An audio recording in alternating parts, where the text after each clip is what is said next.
핵하고 화학 무기를 자동으로 발사하는 체계라고 생각하시면 돼요. 트럼프 대통령이 어디 갈 때 보면 옆에 보면 검은색 가방을 들고 다니는 핵가방이라 그래요. 30분이면 지구는 종말합니다. 굉장히 무서운 거예요, 이게. 사실 우리가 핵무장을 할 이유는 충분해요. 다만 이제 중요한 건 우리 군 같은 경우에는 정찰위성 계속 우주 공간에 지금 띄우고 있습니다. 그럼 우리가 이제 핵을 못 만드니까 세계 최대의 재래식 탄도미사일을 만든 거죠. 재래식 무기 가운데서는 사실상 탑5 안에 들 정도로 무서운 무기이기 때문에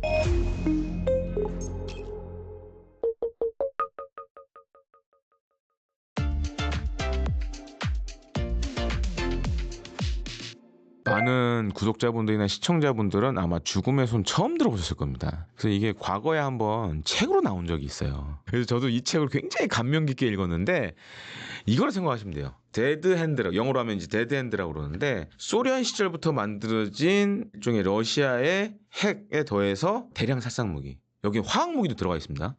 핵하고 화학 무기를 자동으로 발사하는 체계라고 생각하시면 돼요. 그래서 보통 이제 미국도 그렇고 러시아도 그렇고 이제 뭐 미국의 트럼프 대통령이 어디 갈 때 보면 옆에 보면 검은색 가방을 들고 다니는 군인이 한 명 있어요. 그게 보통 이제 핵가방이라 그래요. 그래서 뉴클리어 풋볼, 영어로 하면 이제 많이 얘기하는데, 근데 이제 많은 분들이 핵가방 하면 마치 거기에 무슨 핵무기가 있는 것처럼 생각하시는데 그렇지는 않고 핵 발사를 승인하는 그 절차를 수행할 수 있는 장비가 들어있어요. 근데 이제 러시아도 똑같은 게 있습니다. 체겟이라고 그래가지고 비슷한 게 있는데, 그게 작동이 되면 미국의 대통령이든 러시아 대통령이든 핵 무장 발사 승인을 하는 거예요.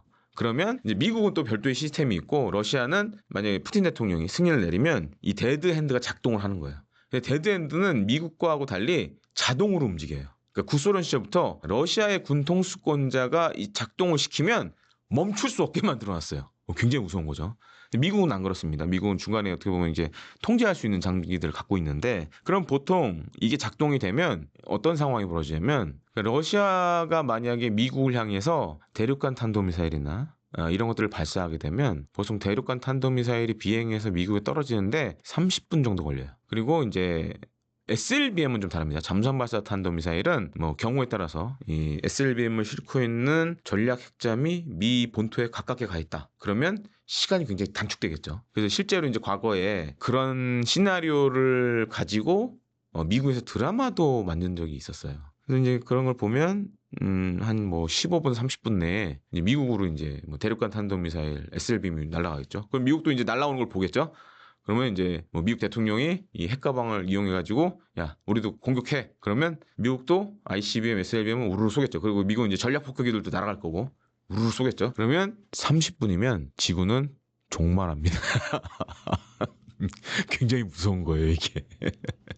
그래서 이제 이거 관련돼서 그 메드베데프가 협박 아닌 협박을 했는데, 이 얘기는 뭐냐? 공멸한다. 공멸할 수도 있다. 그러니까 그러니까 미국을 향해서 물론 러시아의 그 전 대통령이 협박을 했지만 더 큰 의미는 뭐냐면 데드핸드가 작동되면 지구는 멸망합니다. 그러니까 이건 약간 말싸움이라고 봐요. 뻥카가 섞인 말싸움이라고 보는데, 군사적인 측면에서 말씀드리면 지금 이제 미국이나 러시아 갖고 있는 전략 핵 잠수함, 전략 원잠이라고도 많이 하는데 거기 이제 달려 있는 장착되어 있는 SLBM들은 보통 사거리가 5,000km 이상이에요.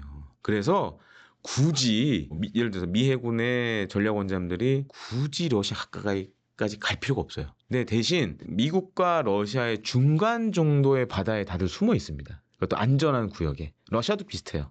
다들 그렇게 있어요. 그리고 ICBM이나 SLBM은 보통 비행 경로가 대부분 다 북극을 통해서 날아가요. 북극 쪽으로 날아가요. 왜냐? 최단거리거든요, 북극 쪽이. 그래서 북한이 미국이 미사일을 쏴도, 대륙간 탄도미사일 쏴도 우리 많은 분들이 착각하는데 태평양을 건너가는 개념이 아니에요. 그거는 거리가 너무 멀어. 그래서 북극 상공을 통과해서 보통 이제 미 본토로 떨어집니다. 이건 러시아나 미국도 마찬가지예요. 그래서 제가 봤을 때는 이제 트럼프 대통령이 잘 모르고 약간 이제 말싸움 한 것 같고, 근데 만약에 그렇게까지 뭐 러시아의 전략 원잠이 미국 가까이 간다. 아니면 이제 미국 해군의 전략 원잠이 러시아 가까이 간다. 이거는 상상을 초월하는 긴장이에요, 이거. 왜냐면 이거는 전략 핵무기가 다 연관이 되어 있기 때문에 잘못되면 정말 핵전쟁이 일어날 수 있어요. 그러니까 서로 말은 그렇게 하지만 이 위험성을 알기 때문에 실제로 그렇게 하기는 되게 어려울 것 같아요. 다만 지금 이제 우크라이나 전쟁 관련돼서 사실 트럼프 미 대통령이 이제 막 자기가 마치 대통령 되면 3일 만에 막 전쟁 끝낼 수 있다 얘기는 하지만 근데 지금 트럼프 대통령 취임한 지 꽤 됐죠. 근데 우크라이나 전쟁은 아직도 진행 중이죠. 그래서 지금 이제 3년을 거의 넘어가고 있는데 4년이 될지 5년이 될지 지금 모르는 상황으로 가고 있는데 그렇기 때문에 이거는 약간 이제 어떻게 보면 트럼프 대통령의 좀 짜증 섞인 좀 말로 봐야겠죠. 예. 과거 냉전 시절에 사실 그런 뭐 미국뿐만 아니라 당시 소련도 그렇고 그런 약간 위험스러운 일들이 몇 번 있었어요. 근데 이제 아주 간발의 차로 막 그 사람들이 맞기도 하고 그런 경우도 있었는데 근데 이 미국과 러시아가 만약에 핵전쟁을 시작하면 결론은 한 가지입니다. 그냥 종말이에요. 그래서 좀 상상하고 싶지 않고. 그러니까 영화 그 터미네이터 보시면은 그 약간 영화 속이지만 실제로 그런 모습들이 보이잖아요. 그런 일이 실제로 일어나는 거예요. 만약 진짜 핵을 쏘게 되면 굉장히 끔찍한 일이죠. 그래서 보통 이제 미국 같은 경우에는 미국 대통령이 핵 가방을 통해서 핵 발사 승인하게 되면 ICBM 같은 경우 대륙간 탄도미사일 같은 경우에는 한 10분 만에 쏘게 돼 있어요.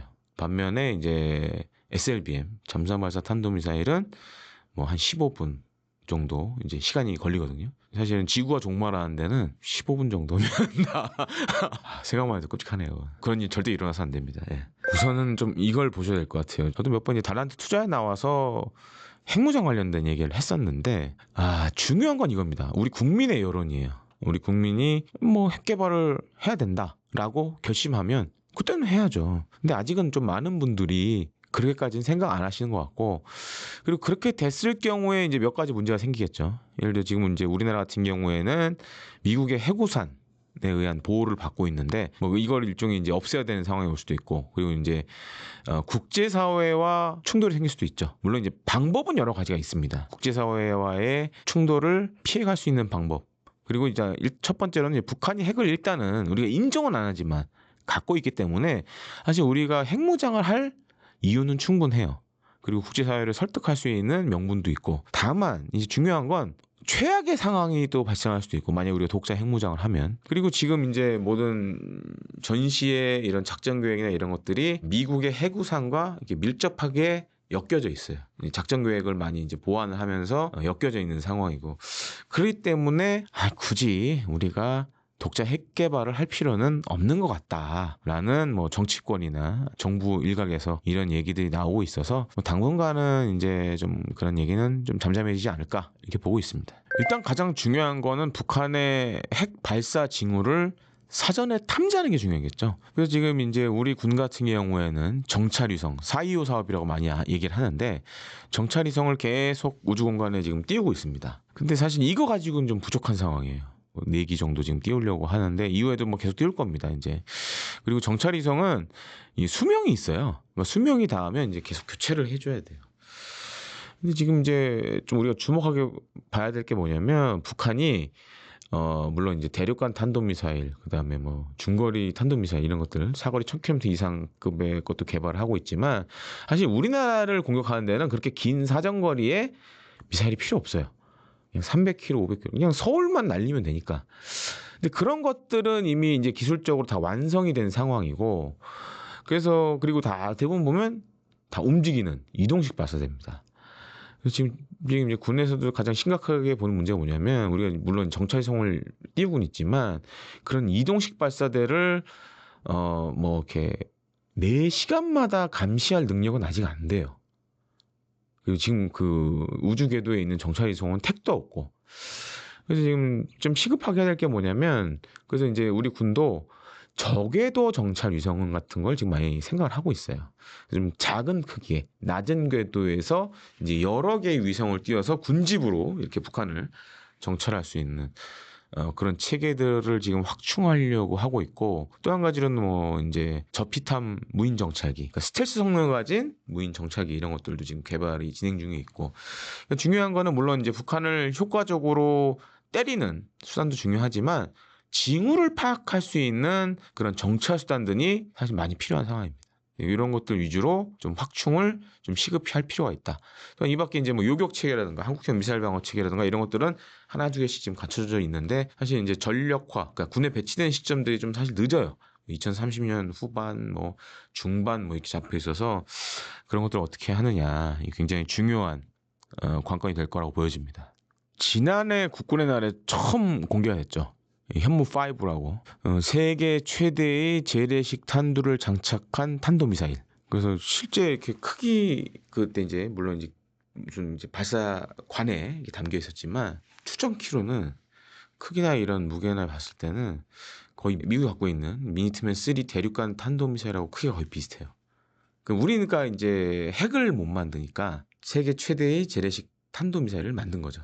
그래서 만약에 북한이 핵 공격 징후가 있다 이런 게 보이면 이제 현무5가 이제 동원이 되는 겁니다. 그래서 실제로 이제 제가 이제 군 관계자들 만나 보면 우리가 이제 보통 3축 체계라고 많이 얘기를 해요. 이제 킬체인, 그다음에 이제 한국형 미사일 방어 체계, 그다음에 한국형 대량 응징 보복 체계가 있습니다. 뭐 킬체인도 해당이 되고 대량 응징 보복도 이게 해당이 되지만 예를 들어서 한 10여 발에서 많게는 20여 발을 이 현무5를 평양에 쏴서 평양을 초토화시켜 버리겠다. 그러니까 지도상에서 없애버리겠다.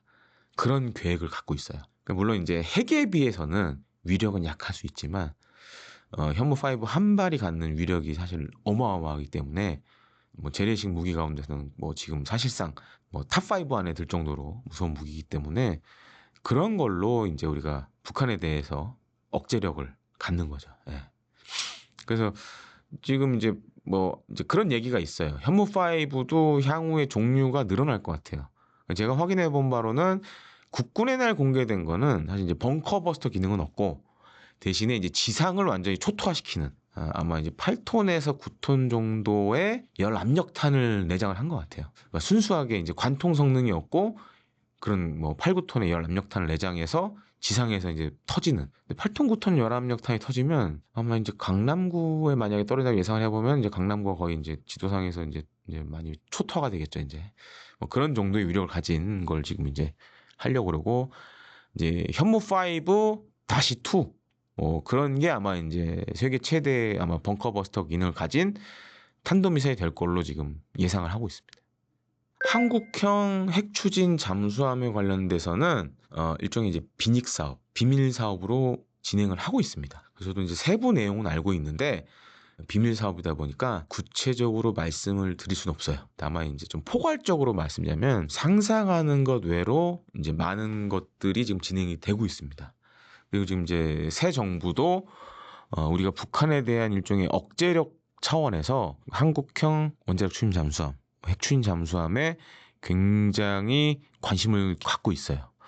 저도 이제 정부 관계자나 군 관계자 그리고 이제 뭐 방산업계 관계자를 만나 보면 뭐 알게 모르게 이제 추진되고 있는 걸로 지금 확인하고 있고 또 한 가지는 이제 제가 이제 운영하고 있는 대영제국이라는 유튜브 채널에서 이제 단독으로 한번 이제 보도를 한 적도 있는데 지금 사실 이제 지난 5월에 해양방산 전시회 마덱스에서 사실 이제 한국형 원자력 잠수함의 외형은 공개가 됐어요. 근데 이제 기존에 그 우리가 갖고 있는 뭐 장보고 2, 장보고 3하고는 좀 외형이 많이 달라요. 그 이제 원자력 추진을 하게 되면 어떤 장점이 있냐면 기존에 우리 해군이 갖고 있는 잠수함들은 보통 이제 디젤 엔진을 일종의 발전기를 사용해서 하는 잠수함입니다. 그래서 속력이 빠르지가 않아요. 그래서 선형을 보면 약간 이제 저속 선형입니다. 근데 원자력 잠수함은 무한의 에너지가 사실상 나오기 때문에 고속을 낼 수가 있어요. 그래서 보면 굉장히 이게 미국이나 뭐 러시아의 잠수함들 원자력 잠수함들 보면 이게 굉장히 유선형 모양으로 돼 있어요. 그러니까 수중에서 고속을 낼 수 있는 고속 선형의 모양새를 갖고 있습니다. 근데 이제 지난 5월에 마덱스에서 하나오션에서 공개한 이제 미래형 잠수함이라는 이름으로 나왔는데 요게 저도 이제 현장에서 업체 관계자하고 인터뷰도 하고 이제 알아봤는데 사실상 한국형 원자력 잠수함의 기본 외형으로 좀 이렇게 많이 얘기를 하시더라고요. 그래서 그런 외형이나 이런 것들은 지금 사실상 다 만들어진 상황입니다. 다만 이제 세부적인 것들을 어떻게 하느냐에 그런 문제가 좀 남아 있고, 그래서 이번 정부에서 정말 이제 관심을 갖고 어떻게 하느냐. 그리고 이전 정부에서도 사실 여러 가지 계속 반복해서 말씀드리지만 비닉 사업, 이제 비밀 사업으로 했기 때문에 지금 결과물들이 사실 없는 건 아니에요. 이번 정부가 어떻게 추진을 하냐에 따라서 정말 우리 한국형 원자력 잠수함이 나올 수도 있고 뭐 그런 상황이라고 좀 말씀을 드리고 싶습니다. 그렇습니다. 그 사실 오커스 그러니까 이제 전에 이제 바이든 행정부 때 영국하고 미국하고 이렇게 호주하고 3개국이 합의했는데, 근데 이 호주의 지금 이 원자력 추진 잠수함은 이 미국만 있는 건 아니에요. 영국도 개입이 돼 있어요. 그래서 지금 이제 미국이 과연 이걸 계속 이렇게 미국, 영국, 호주로 같이 갈지 아니면 호주가 깨고 또 다른 걸 할지 약간 좀 애매한 상황이 됐어요.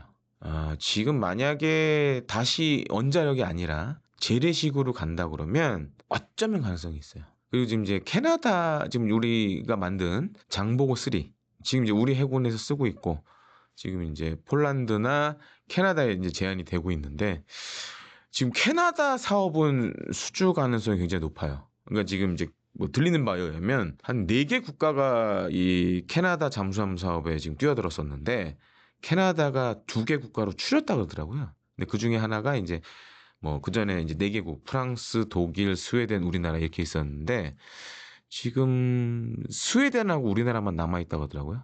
2개 나라가 또 빠졌죠. 그래서 근데 스웨덴은 우리하고 비교해 봤을 때 상대적으로 잠수함이 좀 작아요. 거기는 한 1,800톤급이고 우리는 이제 3,000톤이 넘는 거니까.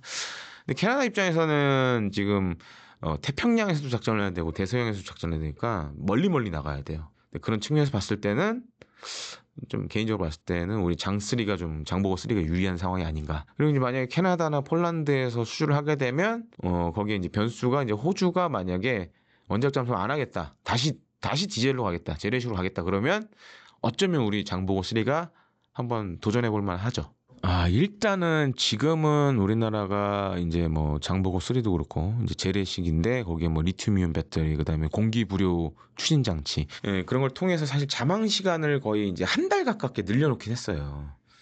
근데 문제가 그래도 그건 이제 최대에 그렇게 있을 수 있는 거고 잠항 시간이 뭐 그게 사실 원자력 잠수함에 비해서는 사실 뭐 다소 적은 편이죠. 근데 원자력 잠수함은 사실은 해결료를 다 쓰기 전까지는 계속 작동을 해요.